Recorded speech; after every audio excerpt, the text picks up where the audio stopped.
The Soviet Union was a socialist union spanning 11 different time zones and covering the entirety of Northern Asia and much of Eastern Europe.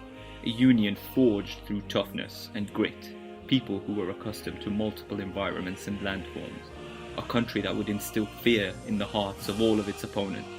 When this union decided to acquire some Finnish land, they didn't count on one man taking on the entire Soviet Union. In this episode of Badasses from History, we look at Simo Ha, considered by most to be the deadliest sniper to have ever lived. In a small rural town on the border of Finland, we find a boy holding a pellet gun tightly. He focuses intensely on the target as blood rushes to his head. He knew he could make the shot. He'd practiced hundreds of times. This is easy. He loosened his grip slightly, letting his sweaty palms dry in the cold air snapping at his fingertips. He breathed out slowly, then pulled the trigger. Shot made. It was inevitable. As they placed the medal on his neck, he knew he was destined for more. The pride he felt was like a drug. He wanted more. He wanted to hunt a moving target. Rautiaravi didn't make weak men. The cold, harsh environments created soldiers. Soldiers who would lay their lives on the line at the snap of a finger. The highest honor was to serve for the Finnish army. He had been taught that from a very young age. Every ounce of his being knew that he wanted to be the best at shooting. He understood it. It made sense to him. Simo Ha was born on the 17th of December 1905. He grew up and started farming, enjoying many hobbies at the same time, such as shooting and ice skiing. After years of winning every competition being offered to him, sometimes travelling miles to win these competitions, he decided he had had enough of playing pretend and took the step of joining the White Guard, or the Saulaskunta, a voluntary militia that had defeated the Red Guards 2 years prior as part of the Whites in the Finnish Civil War of 1918. This militia was named due to their vehement opposition of communist Red Guards. Simo took to his position quite quickly, absorbing every ounce of knowledge being offered to him. He took every bit of sniper training he could manage, finding them easier and easier as time progressed. His fondness of target shooting earmarked him for greatness. His dedication for the art of war meant he celebrated his 34th birthday on the Kulla battlefield. He garnered the attention of some higher-ups and he was promoted to corporal. During his time training, he had used many guns. None spoke to him as much as his issued Civil Guards rifle, an early series Seiko M2830, which was essentially a variant of the Mosin Nagant rifle, otherwise known as the Pitskova or the Spitz.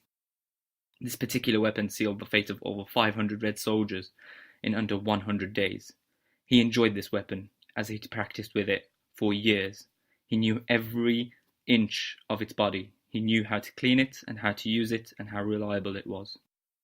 A shadow bobbed up and down in the distance. Was it a soldier or simply a piece of wood? Simo pondered, as he sunk deeper into his makeshift trench, adjusting the stand on his rifle in the same motion. In times like this, he thinks back to his commander's comments. "Telescopic sights are better. You can see what you're shooting," he would shout, shaking his head in annoyance. Simo never argued. He knew the logic behind his decision made sense. The art of being a sniper is not one he took lightly. He studied every aspect of the job, every way he could kill, and every way he could be killed. A glint, a shadow in the distance, blurred vision. These are all things that can cause a sniper to lose his life. He hated telescopic sights. He knew they would reflect in the cold winter days, and that's all the enemy needs. A mistake, a slip-up, a lack of respect, and his commander would be dragging his lifeless body back. Ha thought more about scopes as he glared at his soon-to-be prey, bob up and down. His head would be more visible if he'd been looking through a scope right now. He wasn't going to make it that easy for them. The shadow stopped bobbing. As the shadow came closer to Simo, he began to stuff snow in his mouth and prepared to do what he was born to do. The move didn't make much sense to his comrades, but he knew how well hidden he was. Nothing would compromise his position. His hot breath would not be the cause of his demise. Squeezing the trigger, he knew he succeeded. As the shadow fell, he thought, one soldier down, hundreds more to go. So before we get into the number of kills, let me explain the magnitude of this feat.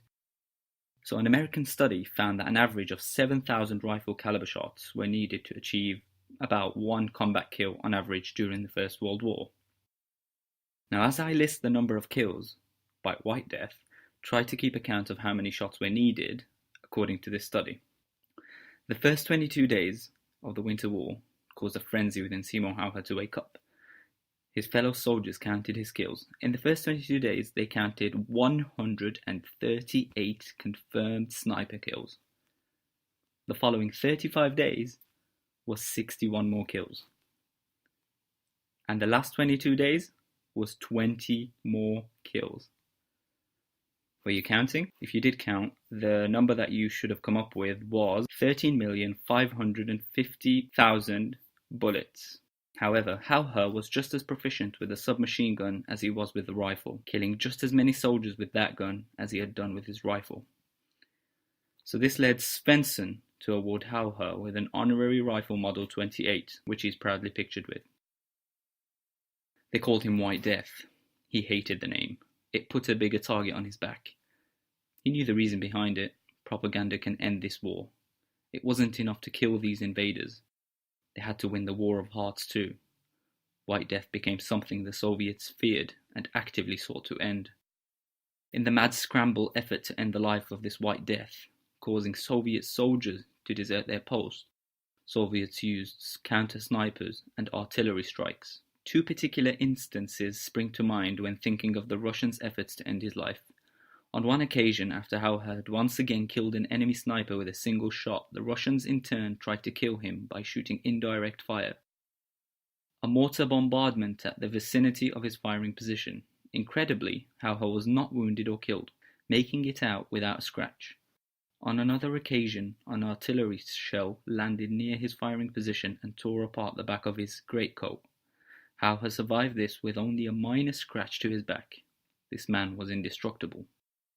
Ha's skill was compounded by his extensive preparations for shooting.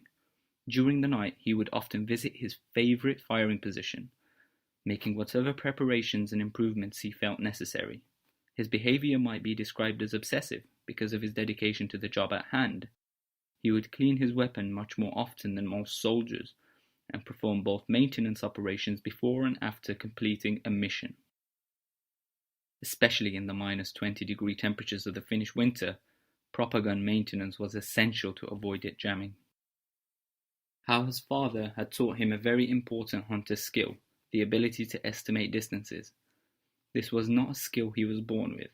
He had lots of practice, first by estimating the distance to a target and then pacing out by steps.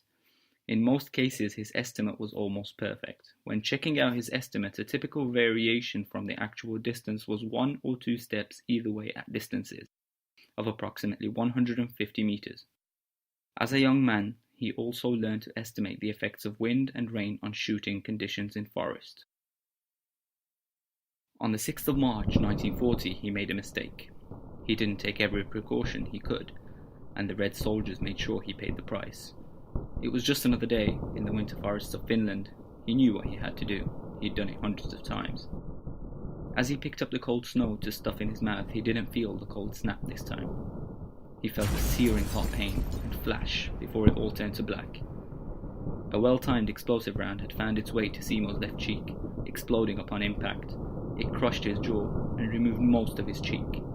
Simo blacked out immediately and was picked up by his fellow soldiers, who noted how most of his face was missing. This, however, did not kill White Death. He woke up on the 13th of March to find peace had been declared across Finland. The Finnish army wanted to acknowledge what he had done for the country and promoted him to second lieutenant. So what does a man like this do for the remainder of his life? He'd done the unthinkable. He'd achieved everything he had wanted to achieve. Well, he becomes an extremely successful moose hunter and dog breeder, of course. He has hunted with some extremely noteworthy people, such as the Finnish president, Urho Kekkonen, who remarked that Simo Ha preferred to speak to animals more than he did humans. So Simo Ha died at the age of 96 years, living a full life. And I'll leave you with one quote from Simo Ha. "War is not a pleasant experience," he said. "But who else would protect this land unless we are willing to do it ourselves?"